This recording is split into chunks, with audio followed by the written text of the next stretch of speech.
Assalamualaikum, salam bahagia dan salam siaran bersama kami dalam Fokus hari ini, edisi 9 April 2015. Saya Zawaz Yusof. Dan saya Diati Zaidi, Fokus Niaga, Tempatan dan Antarabangsa, terkini dan terbaik kami sediakan untuk anda.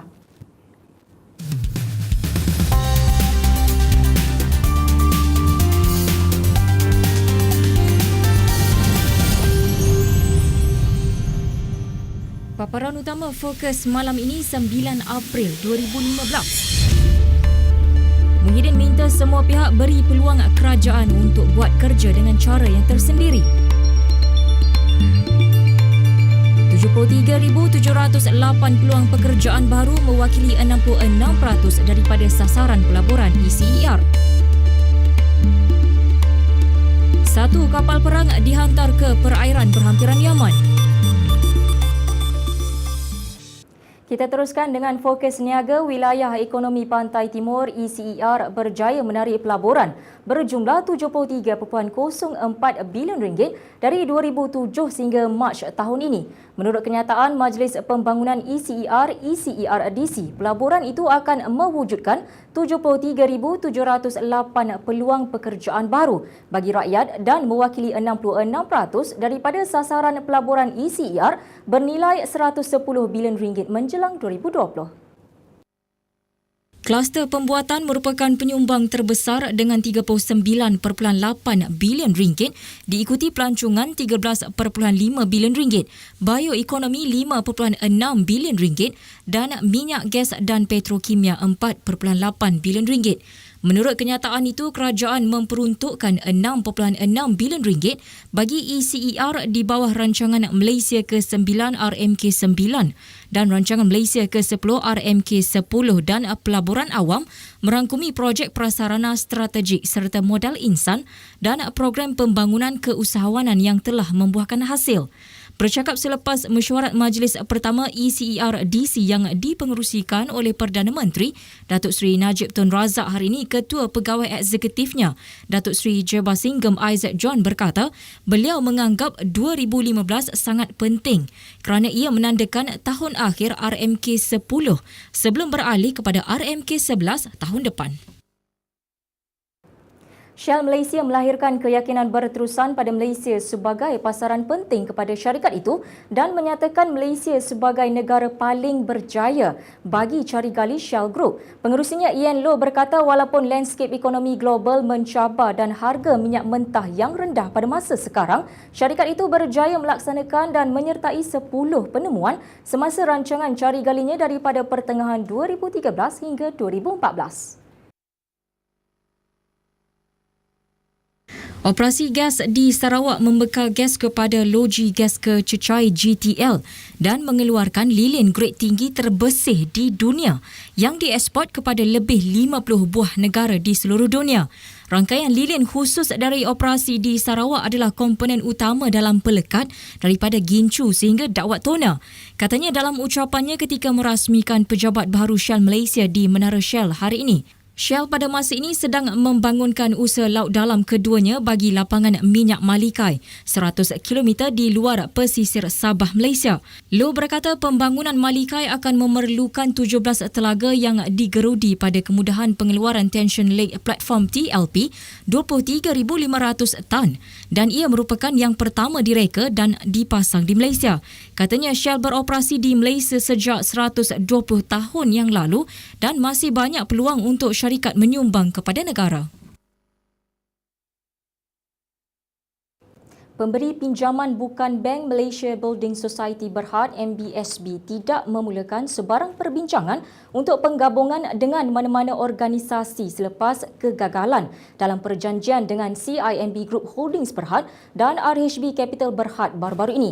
Presiden dan Ketua Pegawai Eksekutifnya Datuk Ahmad Zaini Othman mengulangi pengesahan bahawa MBSB tidak menerima kelulusan daripada pemegang sahamnya untuk berbincang dengan mana-mana institusi keuangan berhubung potensi penggabungan dan pengambil alihan. Beliau mengulas mengenai desas-desus pasaran berhubung kemungkinan penggabungan antara MBSB dan Bank Islam Malaysia Berhad. Awal tahun ini, MBSB membatalkan rancangannya untuk bergabung dengan CIMB dan RHB Capital atas alasan suasana ekonomi yang tidak memberangsangkan. Menurutnya, pada peringkat ini, pengurusan MBSB sibuk merapatkan jurang antara segmen runcit dan korporat selain mematuhi garis panduan perbankan dan tadbir urus syarikat. Beliau berkata demikian selepas menandatangani memorandum persefahaman bagi pihak MBSB dengan agensi kaunseling dan pengurusan kredit AKPK siang tadi. Dalam perkembangan lain, beliau berkata MBSB sedang berusaha menambah baik pinjaman dan pembiayaan tidak berbayar NPLF bersih kepada bawah 3% tahun ini daripada 4.1% tahun lepas. Bagi segmen runcit, MBSB menyasarkan kadar NPL bawah 2%. Ia boleh dicapai memandangkan kumpulan telah memulakan proses pengkelasan semula akaun NPL kepada 3 bulan daripada 6 bulan sebelum ini. Industri pelancongan Malaysia menerima satu lagi lonjakan daripada pelancong India apabila lapangan terbang antarabangsa Kuala Lumpur KLIA dipilih sebagai destinasi beli belah bebas cukai terbaik dalam undian para pembaca yang dikendalikan majalah pelancongan terkemuka negara itu, Travel Plus Leisure. Malaysia turut berkongsi kategori anugerah makanan terbaik dengan Hong Kong pada majlis penyampaian yang diadakan gilang gemilang di sebuah hotel terkemuka di Gurgaon. Undian dilakukan dalam kalangan pembaca majalah dan melalui dalam talian sepanjang tempoh 5 bulan tahun lalu. Kedua anugerah diterima bagi pihak Malaysia oleh Pengarah Tourism Malaysia bagi sektor Mumbai, Manoharan Priyasami. Menurut Manoharan, sebagai rekod undian CNN Travel pada tahun 2013 turut mengiktiraf Malaysia sebagai salah satu destinasi membeli belah. Beliau berkata agensi pelancongan dan lain-lain dalam industri pelancongan menganggap Malaysia sebagai destinasi pelancongan hebat, terutama bagi yang ingin merasai pengalaman hidangan antarabangsa dan makanan jalanan terbaik. Tahun lalu Malaysia mencatat pertambahan ketibaan 18% pelancong India kepada 770,000 dan mereka membelanjakan sebanyak 700 juta dolar Amerika, kira-kira 2.54 bilion ringgit. Manoharan berkata Tourism Malaysia mendapati pelancong India secara purata tinggal 6.6 hari dan berbelanja RM2,900 setiap seorang semasa berada di Malaysia.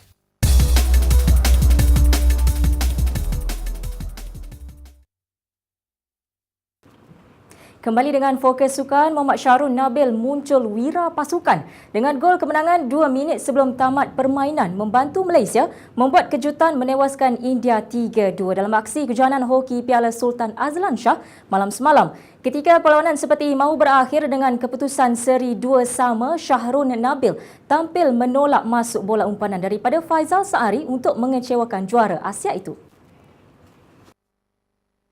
Ini adalah kemenangan pertama dan penting untuk barisan Didik Tai Beng Hai selepas menanggung 2 kekalahan sebelum ini.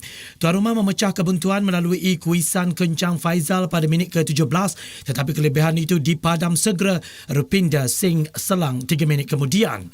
Kedua-dua pasukan bekerja keras dalam babak seterusnya dan Malaysia berjaya berada di hadapan pada suku ketiga apabila Muhammad Haziq Samsul menyumbang gol pada minit ke-35.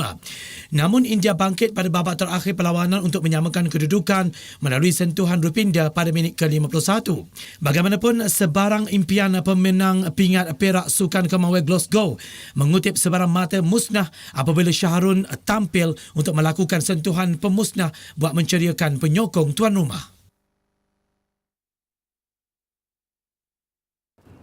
Sekian fokus hari ini. Ikuti kami di hari esok di waktu yang sama. Saya Deti Zaidi. Dan saya Nur Zamaz Yusof. Assalamualaikum dan sejahtera Malaysia. Jumpa lagi.